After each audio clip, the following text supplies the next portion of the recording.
Klein from the Greater Miami Jewish Federation. This week's Parashat, we have an amazing mitzvah. Ve'ahavta l'recha kamocha, you shall love your neighbor as yourself.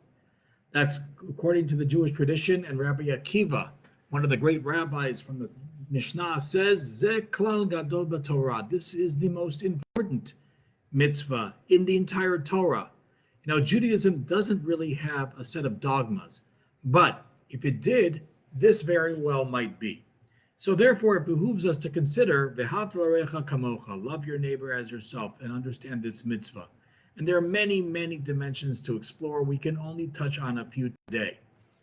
So I want to start with, what is the obligation of love your neighbor as yourself? How do you actually fulfill this mitzvah? Are we really being asked right here to love every person as much as we love ourselves? Can the Torah really mandate who we love and how we love them? Can the Torah really mandate our feelings? That seems rather extreme. So I want to look at this mitzvah on two levels. First of all, psychologically, and second of all, practically. So let's start psychologically. In fact, many of the commentators on the Torah mention that perhaps the Torah is not commanding us to love another human being emotionally, but rather to express love towards them. The mitzvah doesn't say, Ve'ahavta et re'echa, you shall love your neighbor, but Ve'ahavta l're'echa kamocha, you shall express love towards your neighbor. Indeed, Rabbi Akiva, who said, love your neighbor as yourself, is the great principle, he also taught that if it's between your life and the life of another person, your life comes first. Well, if you love your neighbor emotionally as yourself, how can you make that decision? Now, perhaps for Rabbi Akiva, who embodies loving your neighbor as yourself, we actually need a commandment to say your life comes before the life of another person. But I don't think for many of us that would even be a question. Just look at the world. So according to the rabbis, most of the opinions say love is an action. It's not an attitude. I don't need to emotionally love everyone, but I need to act lovingly to people. The Ramban, Nachmanides, points out that we want to wish upon others the very same things we would want to wish upon ourselves. Now, even this is an extremely high order of behavior. It's because if you think about it, we always are tempted sometimes we're tempted to wish more for ourselves than for other people. And Nachmanides points this out. To achieve this level of giving in life, we need to go beyond our sense of competition, beyond our own sense of smallness and jealousy. In its essence, we need to rise above ourselves in order to provide others the same things that we would want for ourselves. But second of all, love another as ourselves doesn't mean to just give loving the way I would want something to be done. Giving to others also means to understand the others. The Sforno says the following, a medieval commentator: we should apply the same yardstick to our concern for our fellow human being that we would want applied to ourselves if we were in his shoes in a similar situation. And I want to emphasize the last words. If we were in his shoes in a similar situation. The mitzvah is not me doing what I think I need, or many people help in ways, as you know, that are not really helpful. The key is to understand the person in front of you in their fullness, to help the person where they need, to help them address their own goals, not your own goals. The word is Ve'ahavta l'recha kamocha, to love your neighbor like yourself, but they are not you. They have their own dreams, they have their own needs, they have their own priorities, and they have their own goals. So when we think about how to love another, we can't just be thinking about our own life and what we would want, but we have to think about that person in their fullness and try to address to the best of our ability what they need in their lives for themselves. This is a mitzvah, therefore, that's extremely easy to say, but it's very hard to achieve. We need to rise above our own egos in terms of giving altogether, but we also need to rise above our own worldviews to think about other people's worldviews and how we might be helpful to them. Practically, is there a specific act we're supposed to do when we're talking about loving your neighbor as yourself? In fact, there isn't one act that the rabbis teach. And the mitzvah, according to the rabbis, has no limit. Ein lahem shi'ur. There is no limit to the mitzvah of loving your neighbor as yourself. However, the rabbis do bring explicit examples of what this mitzvah would look like. The Rambam, in his laws of mourning, says the following. It's a rabbinic commandment to visit the sick, comfort mourners, escort the dead, provide dowry to a bride, welcome and accompany guests on the road, and finally to bury the dead. And then he continues a few sentences later. These are acts which we call gemilut chasadim, acts of loving kindness. And there are no fixed measures for these acts. Now, even though all of these specific acts are rabbinic mitzvot, they are still implied in the biblical commandment of ve'ahavta l'recha kamocha, love your neighbor as yourself. Now, what is the theme of all these acts of gemilut chasadim, acts of loving kindness? What's the common denominator for all these acts that Maimonides just explained? Indeed, there is a common denominator.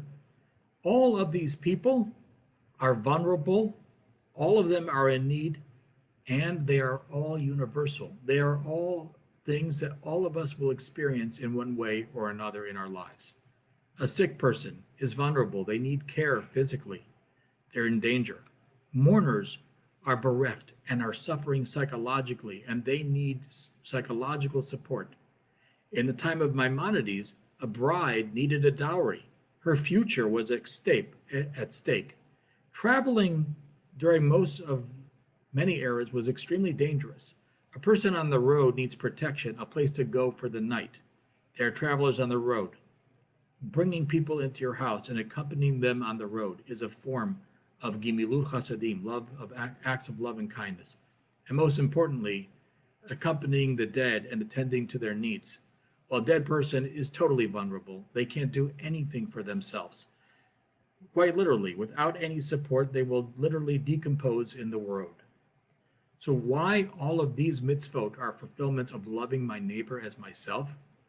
Because they come from a realization, and this is so important, that we are all vulnerable creatures, that we are all in need. And that is the essence of ve'ahavta l'recha kamocha, love your neighbor as yourself. What is yourself? A vulnerable and needy creature. And so you are surrounded by vulnerable and needy creatures as well. Gemilut chasadim, many people think, is doing nice things out of the magnanimousness of my heart. What happens on the day when you don't feel so generous? That's not the source of gemilut chasadim, acts of loving kindness. It's recognizing that all of us are really, on a deep level, interconnected, and we are all, in terms of our lives as human beings, mutually interdependent. We are all in need in different ways and all vulnerable. Each of us have a claim on another, and we should fully expect that another will be there for us, just as we hope others will be there for us. Now, if we open our eyes and we walk around this world and we see the number of people that are vulnerable and the number of needs, I have to say it's going to be overwhelming and demanding our chesed, demanding our acts of loving kindness at every moment. However, consider the fact that if we as communities came together, all of us, and we were consumed in terms of the mitzvah of loving our neighbors as ourselves, each of us were consumed with that value as the center of our community. Zeh klal gadol, this is the most important value. Imagine what we could do as communities and our world. I'd like to conclude with one more idea about this idea of loving your neighbor as yourself. You know, Hillel described in the Mishnah this great principle in the negative. According to the Gemara in Shabbat, a convert came to Hillel and said, I want to convert to Judaism while standing on one foot. So Hillel said the following to him: do not do unto others what you would not want done unto you. This is the negative formulation of loving your neighbor as yourself. Do not do unto others what you would not want done to you. In essence, Hillel's saying, just don't hurt people. The rest is commentary. Now, many have looked at this idea of Hillel and said, listen, this bar is too low. I'm not so sure. Why exactly did Hillel phrase this in the negative as opposed to the positive. Perhaps if we look at the source in this week's Parsha, we will understand. The pasuk says, the verse says, "Lo tikom velo titov et bnei amecha, ve'ahavta l'recha kamocha, ani Adonai." You shouldn't take revenge or bear a grudge against your countrymen, but rather love your neighbor as yourself. I am God. So actually, in context, the words love your neighbor seem to be a qualification of the first part of the verse. You're upset with another person at this moment. You want revenge. You are bearing a grudge. You're about to lash out at them. Don't do it. Rather, love them. So love your neighbor as yourself is not about doing anything, but in the context of this verse, it's about not doing something. It's about not hurting them. Now, while we would love to live in the heavens and kumbaya and loving our neighbor, the first step, according to Hillel, in this journey to become a Jew is don't hurt people. That's what Hillel's telling them. And that's what this verse implies. Hillel's telling this convert, the first step in your spiritual journey is to do no harm, even when you want to do it. Rather, Hillel's teaching them, try to love them like you. Consider the fact of what it would mean if you were hurt in the same way, if they would lash out at you and what that would imply for your life. Seeing yourself in a person that you want to get even with is not very easy. That's also an extremely high bar. So in fact, what Hillel's telling us is get your ego out of your way and do not go down this path of taking vengeance or bearing grudges. This is a very difficult path to take. So loving, in conclusion, loving our neighbor as ourselves is not just a nice poetic idea. It's a lifelong work, avodah, to do. It's hard work. Our neighbors, first of all, aren't always nice. They're not people that we would choose.